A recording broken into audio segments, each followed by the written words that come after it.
compañeros, vamos a ir al grano para ganar tiempo. Una acotación también a la intervención del senador Gustavo Petro. Le entendí al final que propone que se trabaje con interés una norma que permita el sometimiento colectivo de los GAOs o BACRIM, pero eso ya lo hicimos. Esa ley la aprobamos, es la ley 1908 del 2017. Lo que valdría la pena preguntar al margen de este debate es qué pasó con esa ley, porque hubo cambio de gobierno y no volvimos a saber si había alguien en esa tarea o si perdieron interés tanto el gobierno como las bandas criminales de ese sometimiento colectivo. A lo mejor no se va a usar nunca. Se usan otros artículos que oportunamente la Fiscalía incluyó para otros efectos, pero el del sometimiento colectivo no parece útil, y menos ahora, cuando las bandas criminales andan, según han informado las autoridades, en el plan de asesinar fiscales y generales. Pero sería bueno saber si existe o no existe esa intencionalidad. Se perdió el ánimus. Muy bien. Sobre el proyecto, señor fiscal, les voy a leer brevemente el artículo 41 y el artículo 17. El artículo 17 de esa ley, precisamente 1908, dice, compañeros, parágrafo 1, para el desarrollo de entregas vigiladas encubiertas, la Fiscalía General de la Nación podrá utilizar como remesa encubierta dineros e instrumentos financieros incautados a organizaciones criminales, etcétera, etcétera. Y dice el artículo 41, para mi sorpresa anecdótica de esta ley, adiciones un parágrafo que dice, para el desarrollo de entregas vigiladas encubiertas, la Fiscalía General de la Nación podrá utilizar como remesa encubierta los dineros e instrumentos financieros incautados, etcétera, etcétera. Es idéntico. Es decir, no necesitamos aprobar un artículo que ya existe en la ley, idéntico. Digo yo, una curiosidad anecdótica, pues siendo la Fiscalía tan precisa y juiciosa en los proyectos que nos trae, aquí se le vino una especie de autocopia. Pero entiendo que ese artículo sobra, me parece. Sobre el artículo 47, a propósito de la improcedencia de la aceptación de cargos, señor fiscal, además de que el 41 sobra, creo que el 47 necesita una precisión. Se refiere, como ustedes habrán visto, señores senadores, a la improcedencia de acuerdos o negociaciones con el imputado acusado en los delitos en los cuales el sujeto activo de la conducta punible hubiese obtenido incremento patrimonial fruto del mismo.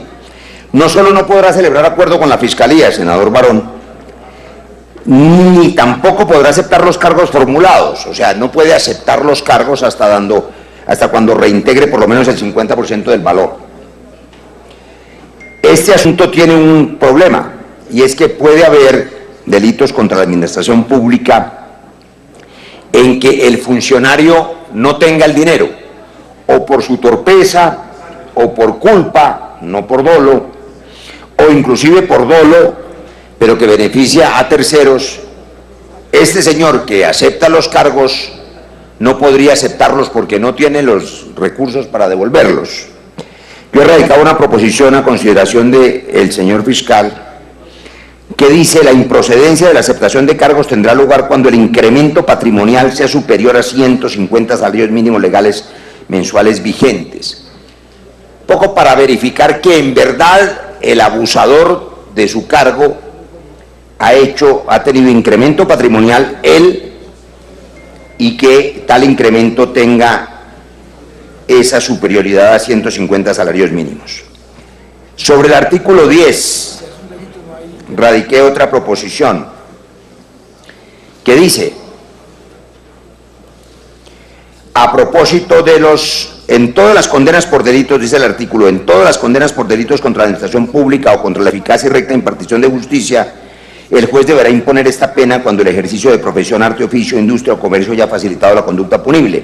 Se refiere a la inhabilitación para el ejercicio de la profesión, arte, oficio, industria o comercio.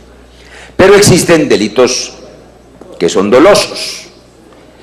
Digamos, un agente de policía que bota su arma, se me ocurre ese ejemplo, y otros que seguramente los abogados y los penalistas tendrán en mente. En general, los delitos culposos contra la administración Continúe, señor senador. Por esa razón propongo la simple precisión de que se refiere a los delitos dolosos. Y, finalmente, el artículo 8º, que es el que más me preocupa. El artículo 8º dice, compañeros, a ver si miramos un poco el asunto de los derechos civiles de los ciudadanos colombianos. Sujetos obligados a reportar operaciones sospechosas de corrupción. Los contadores, oigan bien, los contadores, revisores fiscales y jefes de control interno de entidades públicas y privadas, o sea, sus contadores, y los de todo ciudadano colombiano, están obligados a reportar operaciones sospechosas a la UIAF. La primera pregunta que hago yo es, ¿cuáles son las operaciones sospechosas? No están definidas en ninguna parte en esta ley. Lo que le parece al contador que es sospechoso, y está obligado el contador, y si no lo hace, el contador está violando la ley. ¿Y dónde queda la confidencialidad? ¿Y dónde quedan los derechos del ciudadano y del contador? Con una ley como esta, mañana tendremos que decir que su médico también tiene que reportar las actividades que le parezcan sospechosas. Y su abogado también. Y todos. Yo creo que es Orwell 1984, este artículo.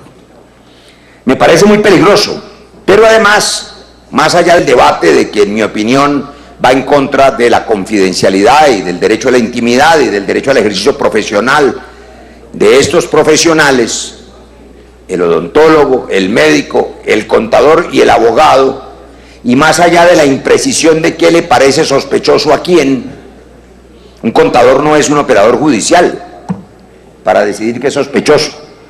El hecho es que si fuese para aprobarse tendría que hacer parte de una ley. Con mucho gusto, señor senador. 30 segundos. Gracias, presidente. Tendría que hacer parte de una ley estatutaria porque afecta a derechos fundamentales. Por eso, señor fiscal, hay una proposición allí en la que propongo eliminar ese artículo 8º. Esas son las precisiones sobre el 41, 47, 10º y 8º que mi oficina ha encontrado sobre este importante proyecto de ley. Por lo demás, nos parece un proyecto pertinente y necesario.